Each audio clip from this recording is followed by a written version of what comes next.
'Twas is when Seth was born. From Seth came Deal, and from Deal came Shion, and from Shion came Enoch. From Enoch came Methuselah, and from Methuselah came Lamech. From Lamech, from Noah came Shem and Ham, and from Ham came Robert. Melanie hailed from the lands of Cain as an orphan, and wed Robert of Seth. From them came Duncan. Duncan should really be here watching this. Listen. 16 years later, you know what? Hold on. Guys, pause your videos. I gotta go get Duncan. I'm just gonna keep filming. I can pause. I think you got do you have one of the older iPhones or one This of the is iPhone 5. Okay, you can pause video. Oh my god, he's fucking fighting.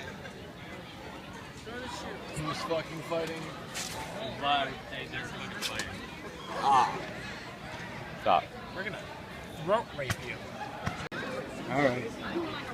From them came Duncan. 16 years later, under a canopy constructed of elephant carcass, the boy called Duncan pondered upon his cloud mountain, from which came the clan of Mount Cloud. Decades later, it would be called McCloud. A voice came to Duncan in a dream and said, "Gather a band of men and venture beyond your realm." "What the fuck?" said Duncan. And because he had nothing better to do, he set off and flew with his Nimbus to the neighboring country of Florida. Hey, there's Brandon. We go do something with him. Neighboring country of Florida, where they were populated primarily by the descendants of hill peoples named Billy, and were characterized by the unusually red necks. Upon stepping from his cloud, he was actually pushed off by a faggot-ass dick cracker named Xander. From this day, Duncan knew he had met his sworn nemesis. Duncan chased after Xander, but he was too quick due to his special technique, Luce Anus 3000, shitting while running. Duncan was no match in humility nor speed to keep up. Before he knew what was happening, he slipped on a man patty. Everything was dark, cold. Duncan was dead because she slipped on a bastard steaming shit pile. He found himself in a desert with his Mexican uncle Tomatillo. "Where art my presents?" solicited Duncan. "You are in dead people world, because you are dead," said Tomatillo. "Holy shit," said Duncan. "I've been shot." When suddenly a gust of sand rose from the ground. That's not part of the story.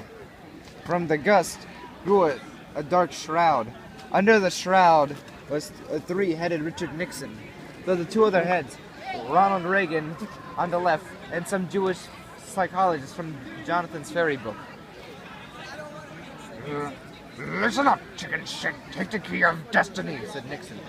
"Crazy motherfucker named Ice Cube," said Reagan.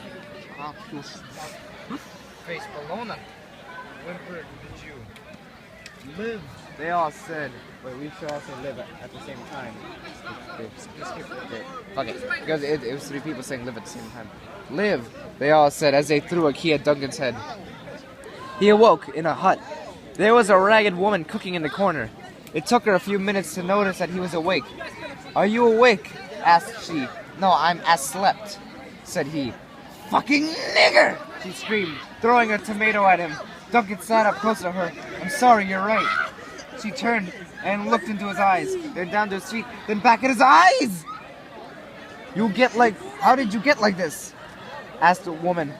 "I tripped on a shit patty," whimpered Duncan. She chuckled and jokingly asked who. Duncan thought back and remembered that the dick was wearing a name tag. She shrieked Duncan. She flipped over the tables and she rose to her feet. "No shit," she said vindictively. "He's my sworn enemy," swore she. "He's mine too," quoth he. "By the way, what's your name?" Duncan asked. "Jesse," the woman said, his mustache being suddenly noticeable. "God," said Duncan. So then Jesse and Duncan journeyed together across the desert. What are you doing? Unless you guys want to continue in the book of Jesse. I hope you can actually. I need to check. Wait, we gotta do stuff today.